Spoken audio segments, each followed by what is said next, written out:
Implantation.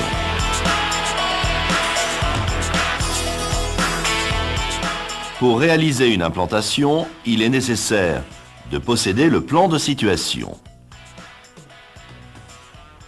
Plan de masse,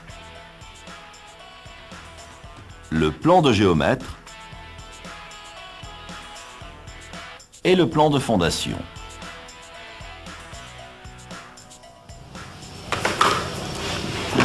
Monsieur Catino, donc je vous demande de mettre cet axe-là. Donc l'axe ici. Le conducteur de travaux et le chef de chantier définissent les axes de référence nécessaires à l'implantation. Et vous me rapportez un deuxième axe sous l'autre bâtiment. Donc on met un deuxième axe ici, sur le extérieur béton aussi, Voilà. Y2. La cotation des plans d'exécution est rattachée à ces axes. Les points de niveau NGF et les axes de référence sont reportés sur des ouvrages fixes par le géomètre. Ces points de référence sont sauvegardés jusqu'à la fin du chantier. Ici, ce point de référence, situé dans une zone de terrassement, est signalé par un rubalise. Ce point est reporté sur un ouvrage fixe. Encore un petit peu, c'est bon.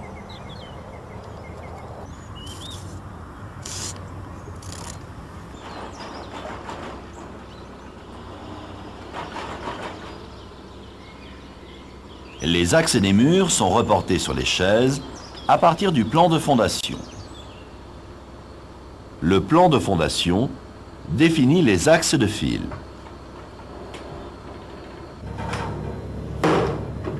Le chef de chantier implante les chaises sur le plan. La position des chaises tient compte des terrassements et des zones de circulation. Les piquets sont profondément enfoncés. La stabilité est renforcée par un patin de béton. Une planche en diagonale stabilise cette chaise haute.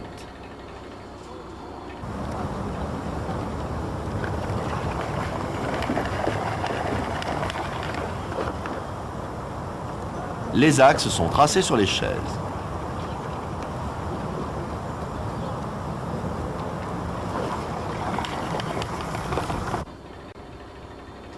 L'axe est repéré par un clou. L'épaisseur du mur est repérée par ces deux clous.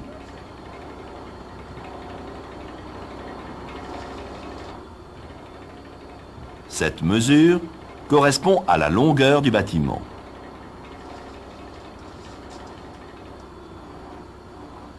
Ici, la mesure n'est pas prise de niveau.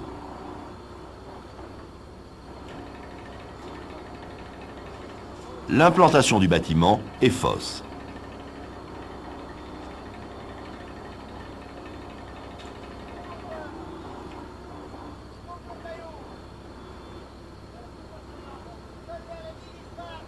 Pour être précis dans les prises de mesure, les chaises doivent être de niveau entre elles. Un trait de niveau définit la hauteur des planches.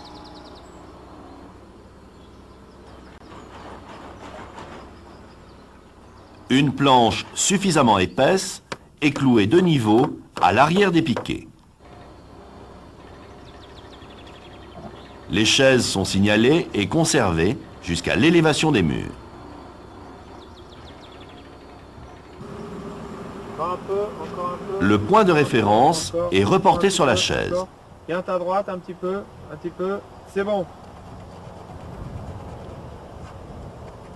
C'est bon là, je cloue? Vas-y, clou.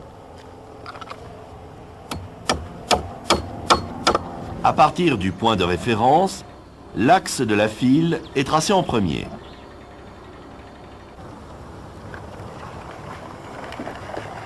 Pour éviter les risques d'erreur, les cotes sont cumulées.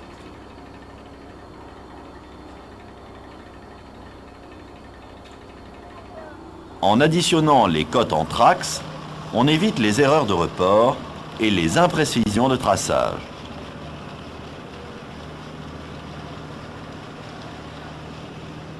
Le cumul des différentes mesures doit être égal à la cote totale.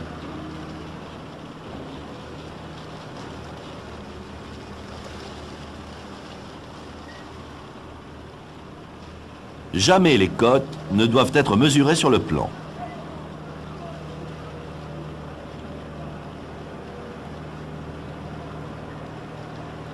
Le plan de terrassement définit les niveaux et les talus.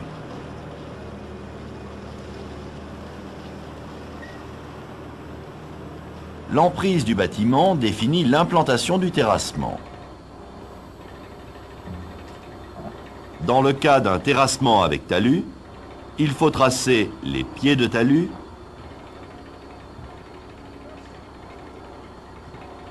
et les têtes de talus.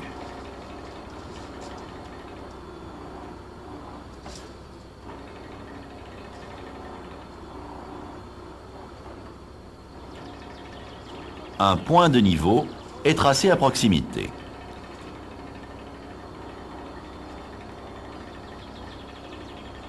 Les réseaux enterrés sont repérés. L'axe de la file est descendu au sol.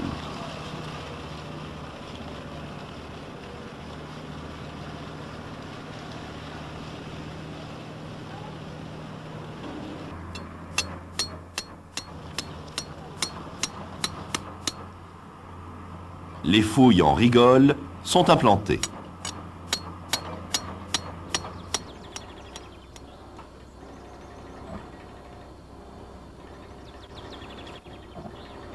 Les fouilles sont tracées au plâtre. Le prolongement du traçage permet de conserver l'alignement des fouilles pendant le terrassement.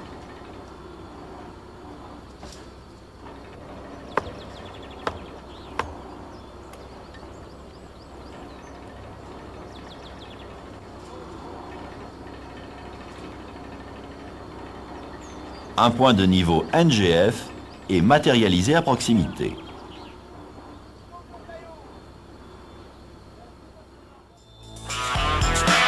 Terrassement en pleine masse. Un débroussaillage peut être nécessaire avant d'implanter les fondations. C'est bon? Encore un peu, encore un peu.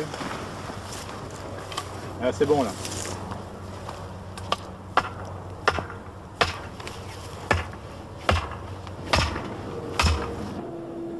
Le décapage permet la récupération de la terre végétale qui est stockée pour sa réutilisation. Lors du terrassement, la chaussée doit être maintenue propre aux abords du chantier. Le nettoyage des roues et le balayage de la chaussée sont indispensables. Ici, le terrassement en pleine masse nécessite un talus, une rampe pour les engins et un moyen d'accès pour le personnel.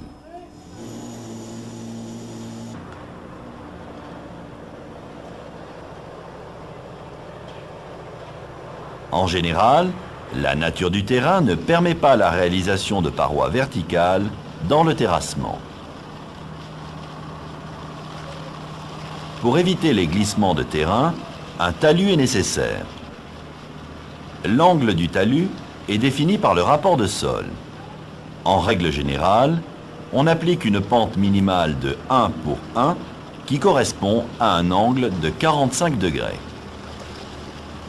Ici, pour un terrassement de 3 mètres de profondeur, la tête de talus est déportée de 3 mètres.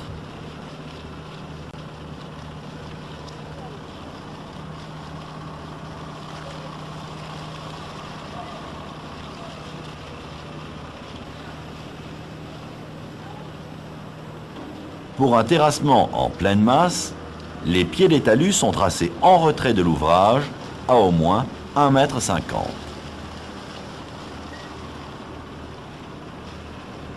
Cette distance permet la mise en place des coffrages et la circulation des ouvriers.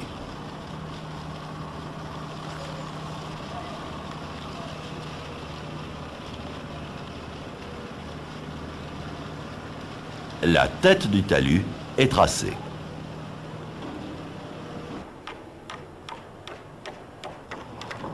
Les garde-corps sont posés en retrait par rapport à la tête de talus. Le terrassement commence au trait du pied de talus.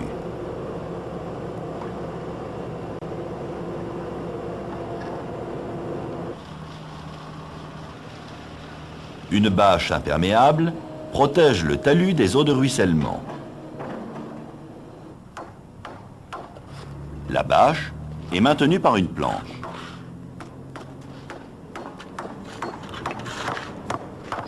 Un merlon de terre fixe la bâche en partie basse.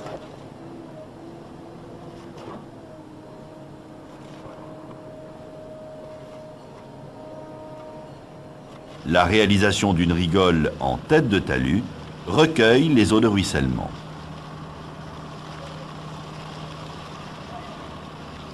Voici un stockage de bastin près de la tête de talus. La charge fait glisser le terrain. Tout stockage près de la tête de talus est interdit.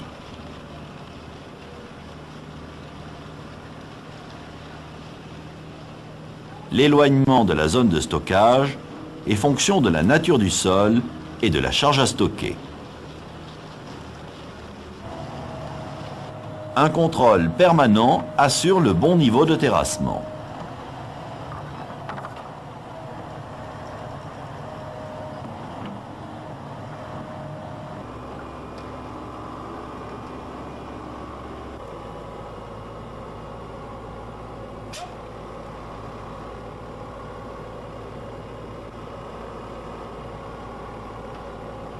Il est dangereux de travailler ou d'être présent autour des engins. Il est interdit de se tenir dans la zone d'action de l'engin.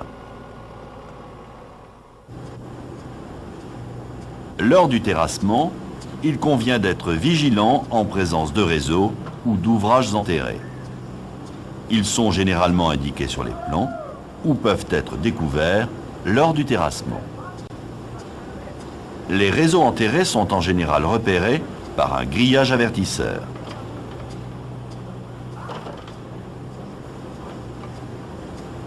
Le grillage avertisseur est positionné à environ 20 cm au-dessus des canalisations.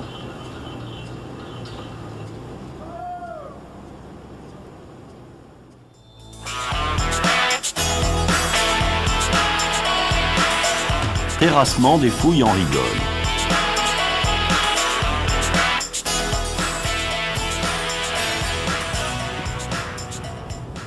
Les fouilles sont tracées au plâtre.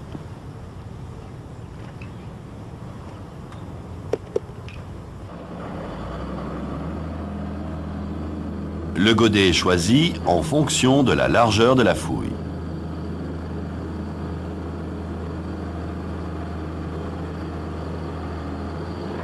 Lors du terrassement, une poche d'air avec de l'eau est découverte.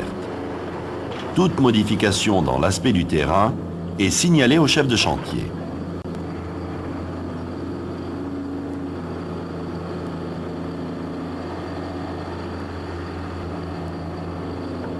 La profondeur est contrôlée. Cette profondeur respecte la cote hors gel.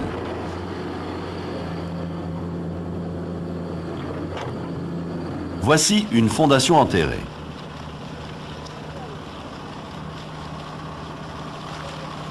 Sous l'action du gel, l'eau contenue dans le sol gonfle la terre, augmente le volume et fait monter l'ouvrage. Le dégel fait redescendre l'ouvrage.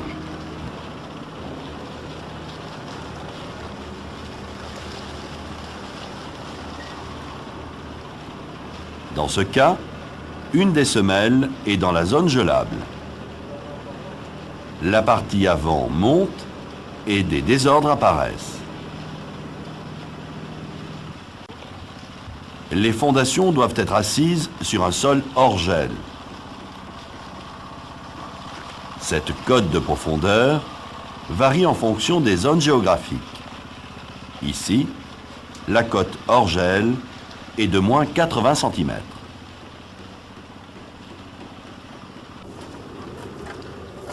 Le fond de fouille est nettoyé pour enlever la terre décomprimée. Les piquets correspondent à la rase du béton de propreté. Ces points servent aussi de guide pour maîtriser la profondeur du terrassement.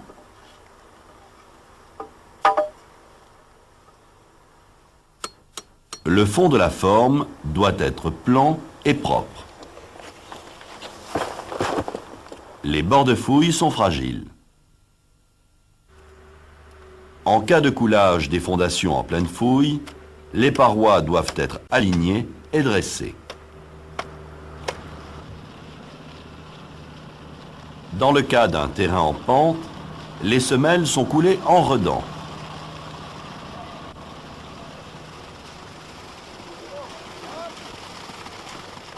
Le béton de propreté est coulé immédiatement après le terrassement pour empêcher la décompression du sol. Le béton de propreté est nivelé. Choix du système de fondation.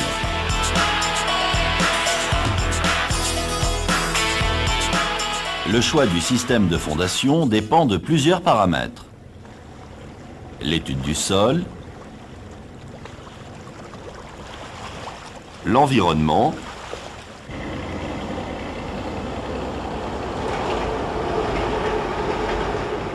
le type de l'ouvrage et son utilisation. Le rapport de sol permet de connaître la constitution du terrain.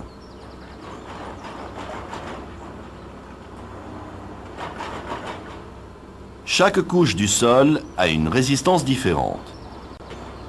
Le bureau d'études recherche le bon sol et détermine le taux de travail. Ici, nous recherchons quel poids peut supporter le sol sans se tasser.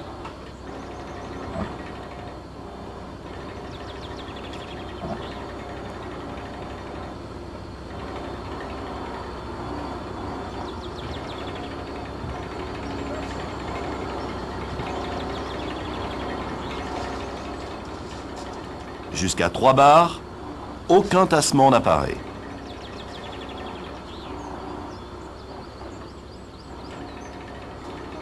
Le sol se tasse à partir de 3 bars, c'est-à-dire 3 kg au centimètre carré. Une cote d'ancrage est définie par rapport à cette mesure.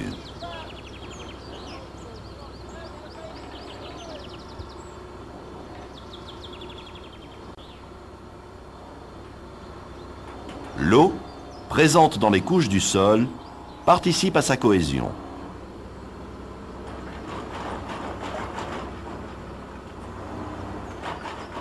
Ce bâtiment traverse une nappe d'eau.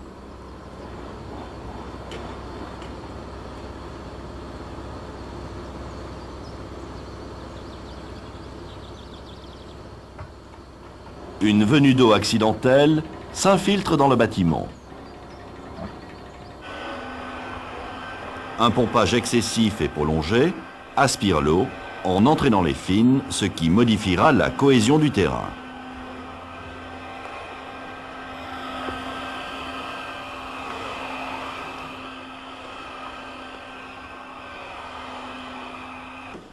Dans le choix du type de fondation, l'environnement impose aussi les contraintes, lorsqu'un bâtiment existant est mitoyen de la construction.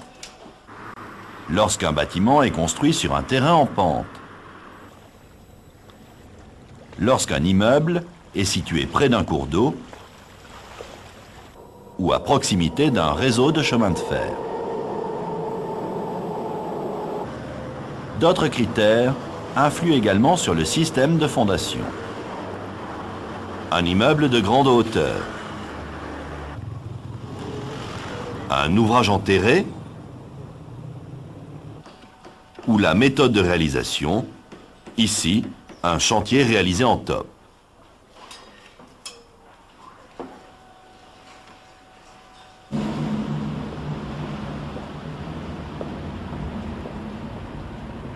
Une erreur dans le choix du type de fondation entraîne des désordres importants dans la structure du bâtiment.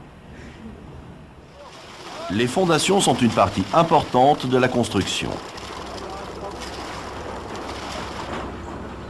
Voici un terrain naturel vu en coupe. Cet immeuble de 5 étages a un poids de 1000 tonnes. Sans fondation, l'immeuble s'enfonce dans la terre.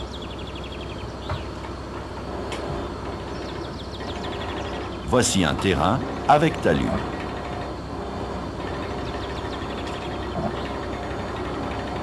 Les fondations reportent le poids de l'immeuble sur le bon sol. Les fondations sont classées en 3 catégories. La première catégorie est composée de fondations superficielles, des semelles filantes,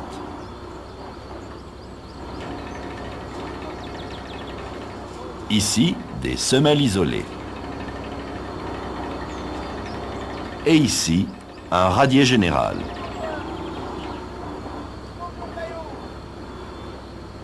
La deuxième catégorie de fondation est une fondation semi-profonde. Ici, des puits.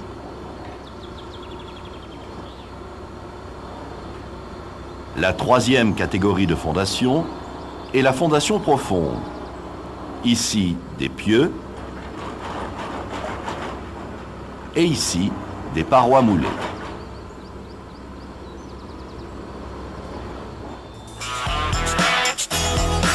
Réalisation des fondations sur semelle. Le béton de propreté est réalisé avec une couche de béton maigre d'environ 5 cm d'épaisseur. Ce béton de propreté facilite le nettoyage du fond de fouille.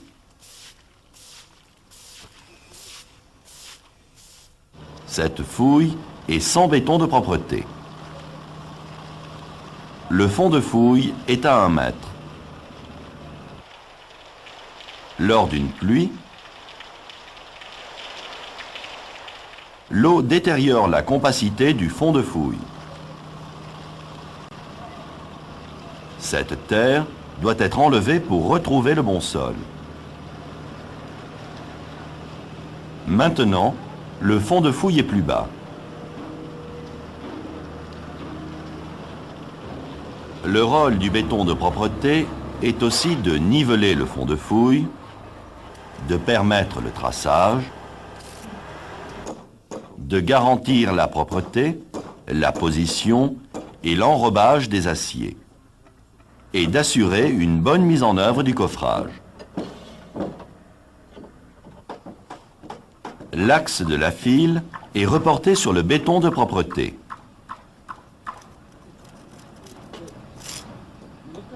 La largeur de la semelle est tracée. Les réservations sont tracées. Les arrêts de coffrage sont cloués.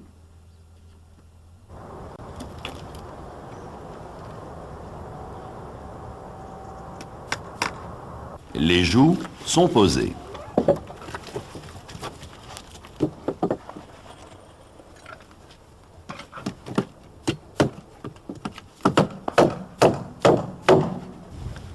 Les joues sont mises d'aplomb et stabilisées.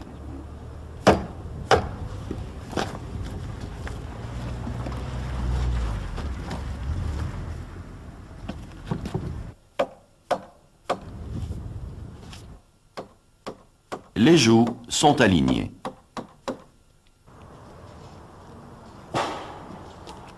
Dans le cas d'armatures préfabriquées, un contrôle du montage est effectué à la livraison.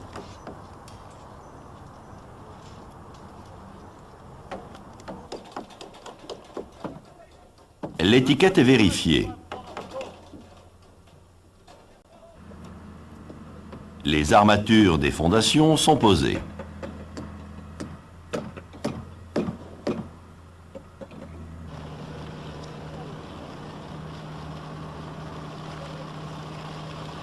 La semelle sert à répartir les charges du bâtiment sur le sol.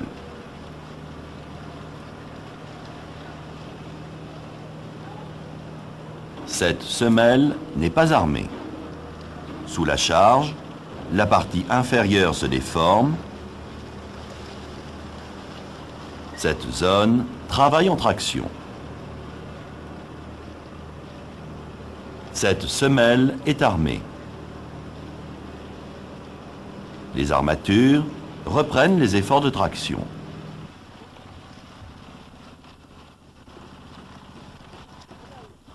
L'armature est composée d'aciers principaux, d'acier de chaînage, d'acier de montage, d'acier de reprise d'ouvrages verticaux.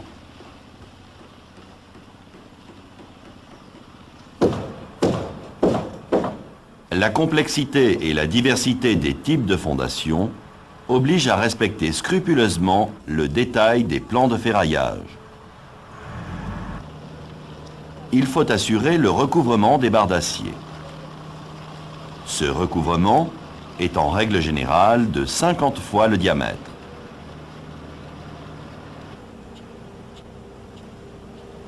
La continuité des armatures dans les angles est assurée par des équerres.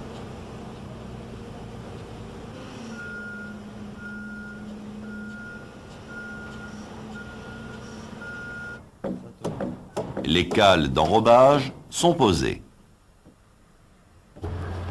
Les réservations et les fourreaux d'hiver sont posés. Les attentes complémentaires sont ligaturées.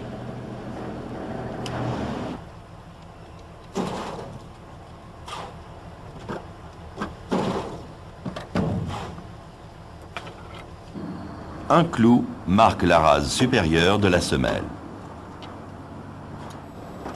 Les aciers et le fond de fouille doivent être maintenus propres. Ici, les mottes de terre sont enlevées. Les extrémités des aciers verticaux doivent être protégées. Un dernier contrôle permet de vérifier l'ensemble du coffrage et des armatures.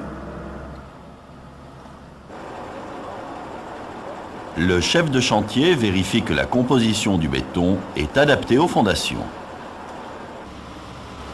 La consistance du béton doit faciliter sa mise en œuvre. Tout rajout d'eau est interdit. Voici 2 semelles de béton qui viennent d'être coulées.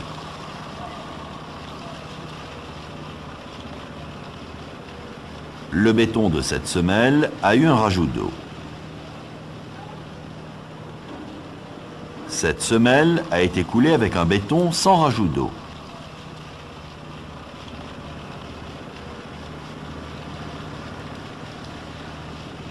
L'eau rajoutée prend un certain volume dans le béton.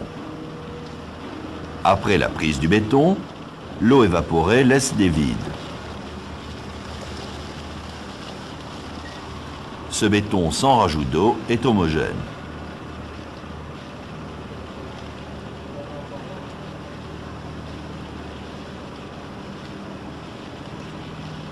Le rôle essentiel du béton est de résister à la compression.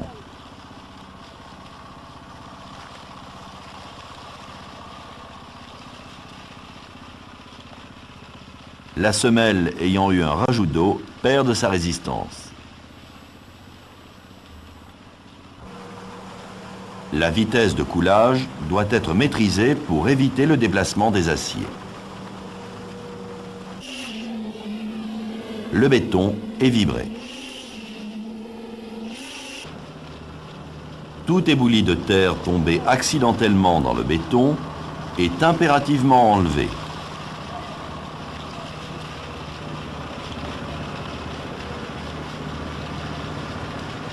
Le béton est arasé à la bonne cote. Un surfaçage plan facilite la reprise des murs. La position des attentes est contrôlée à l'aide du cordeau. Ici, les aciers sont mal positionnés. Les aciers sont redressés pendant que le béton est encore frais.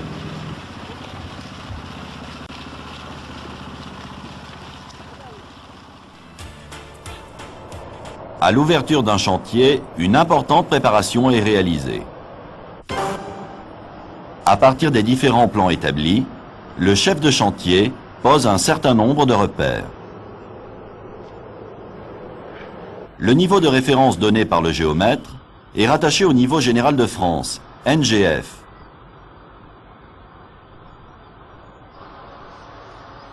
Il correspond au niveau du sol fini du rez-de-chaussée. L'ouvrier procède à l'implantation générale des chaises. La chaise d'implantation est constituée de piquets et d'une planche horizontale appelée broche. Le dessus des broches sont toutes au même niveau. Ici, 2 clous en biais servent de repère d'axe. C'est à partir de ces repères que l'ouvrier va réaliser la semelle de fondation.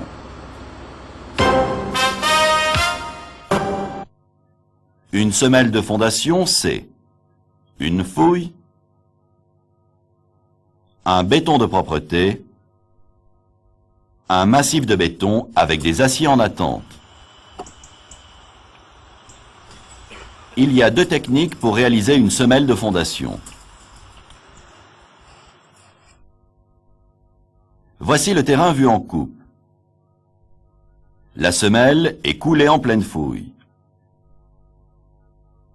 Ici, une semelle de fondation coffrée. Aujourd'hui, nous allons réaliser une semelle de fondation isolée et coffrée. Les dimensions de la semelle sont de 70 cm de longueur, 60 cm de largeur et 30 cm de hauteur. Ces dimensions sont lues par le chef de chantier sur le plan d'exécution. La profondeur de la fouille, alors la profondeur 65. 65. Voilà, ça c'est pour la fouille. D'accord?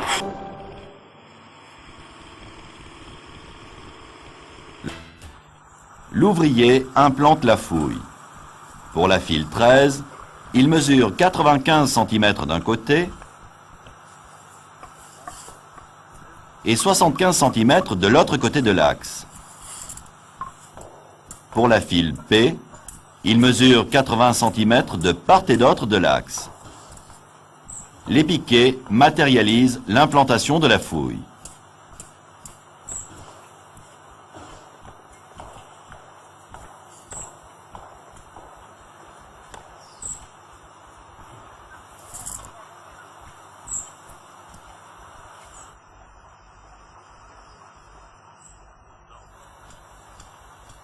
Les piquets sont reliés entre eux par une ligne.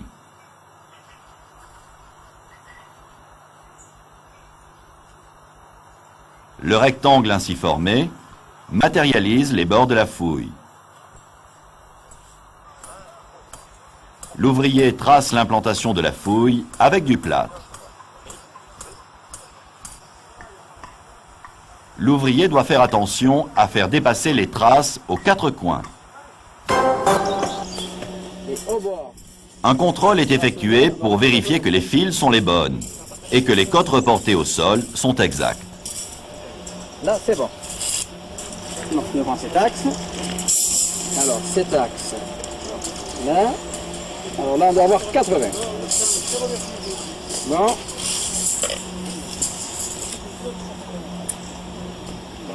C'est bon aussi. À ce stade, le responsable lui indique la profondeur de la fouille. Profondeur de la fouille. Alors la profondeur 65. La profondeur est de 65 cm par rapport à la plateforme.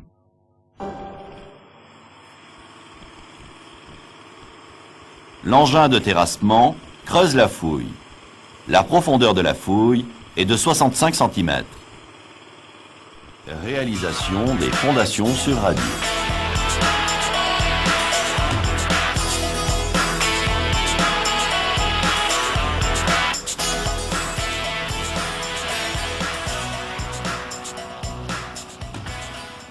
Ici, le sol est de mauvaise qualité. Les fondations s'enfoncent sous le poids du bâtiment et l'ensemble bascule. Le radier répartit les charges sur l'ensemble du terrain de faible portance. Le fond de forme est nivelé.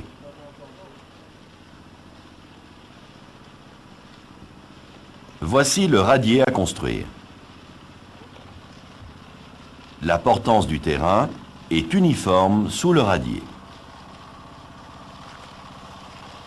Dans le cas de traversée de réseau sous le radier, la portance du terrain ne doit pas être modifiée.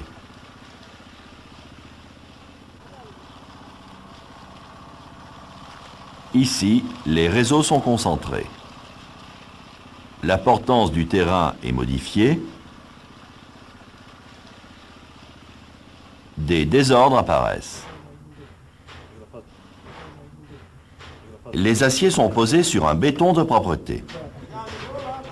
Un béton de propreté garantit le calage et la propreté des aciers et permet le traçage.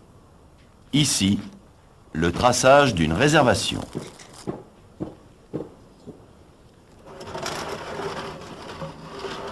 Les rives du radier sont coffrées à l'aide de panneaux.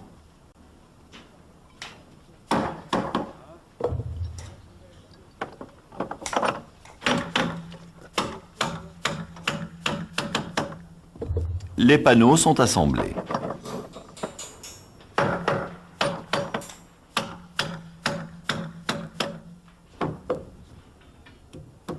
L'alignement du pied de coffrage est réglé à l'aide d'un coin.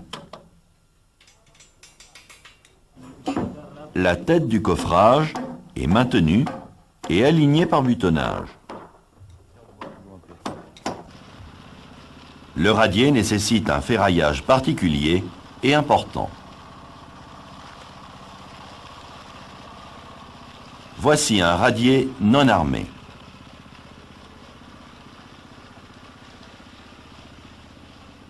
Le poids du bâtiment provoque la déformation du radier.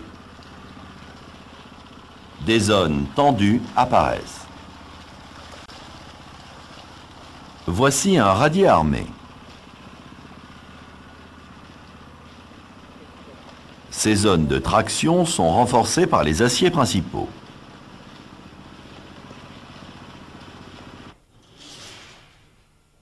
La nappe supérieure est maintenue par des chaises.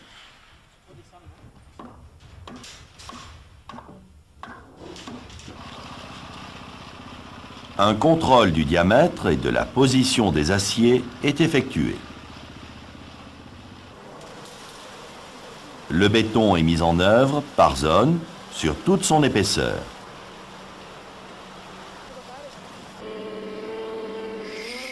La vibration est réalisée avec une aiguille adaptée. Le surfaçage est adapté à la finition souhaitée.